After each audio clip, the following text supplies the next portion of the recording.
See, the thing is, we're all drinking the same water.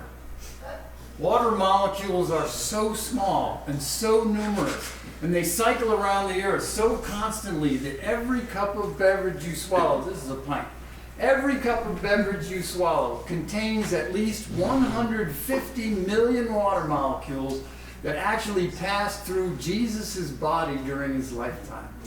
Talk about holy water, right? No way. That same cup of water contains even more molecules that passed through Buddha's body just because he lived long. So, you know, pick your prophet. There's water in here from all of them.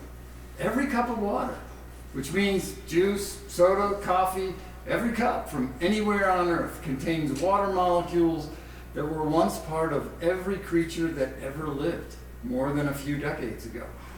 Water molecules are so small. I lost my place. Oh yeah. Water molecules are so small. So, you know, we drink this holy water and it comes alive inside our bodies as part of the living systems of our bodies. And I think that makes each of us holy too. You know, the water cycle isn't out there somewhere. It's in here. And the carbon cycle is similar, except that as carbon goes around its cycle, it spends time as things like seashells, coal and petroleum, limestone and concrete. Also, some time as living processes like our bodies. Some of the carbon atoms posing as you right now were gasoline in my car last winter. So, you know, science has spent the last few centuries taking things apart and examining those parts in great depth. And scientists treat systems like human bodies as isolated objects with clear boundaries. And it's been hugely successful at revealing hidden truths about ourselves and reality.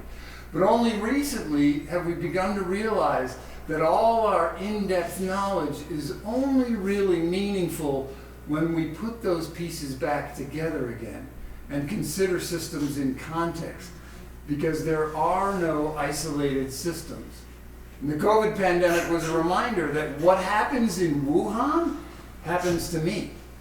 And what happens here tonight is one thread in an intimately connected web that includes everything.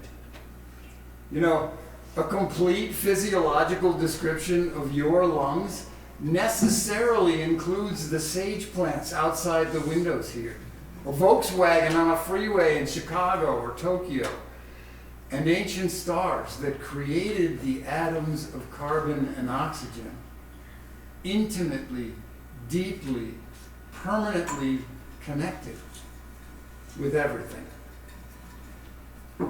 I love that. That's my little sip of Jesus right here.